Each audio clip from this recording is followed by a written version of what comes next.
are companies that are out there hiring. We know some of them, like the Amazons, the Home Depots, the Walmarts. Are there some unexpected ones out there as well?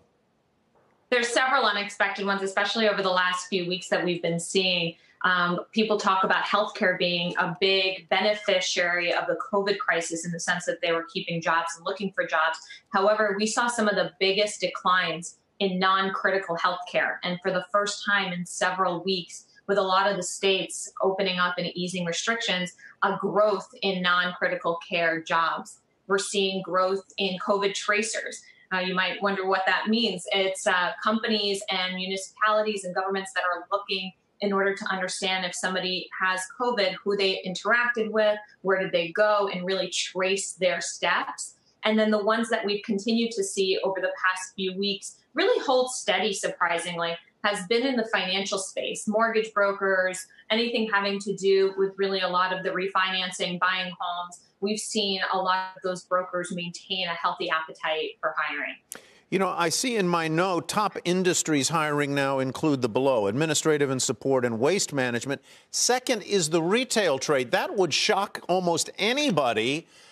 But I have to guess, Irina, that what's being described there are retail trade among those big companies that are hiring. In other words, the Targets, the Walmarts, the Home Depots, the Amazons.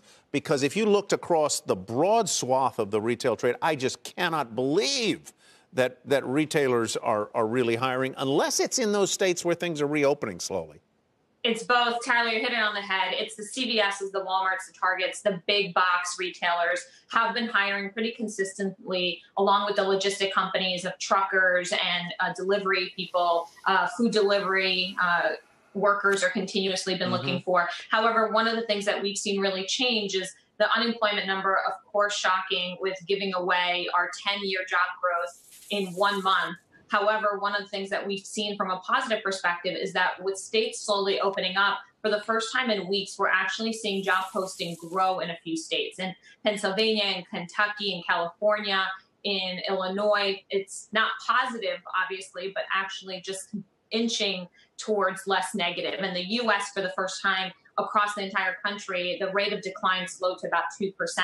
And the result of that is, with these states opening up, exactly like you said, they're looking for retail workers to come in. But Tyler, they're actually having a lot of trouble because of the benefits of unemployment today, that a lot of these workers that don't have a work from home option, they're better off financially and from a health perspective to stay out of the labor force and stay on unemployment. Which we talked about just moments ago with the Secretary of Labor. Irina, thank you so much.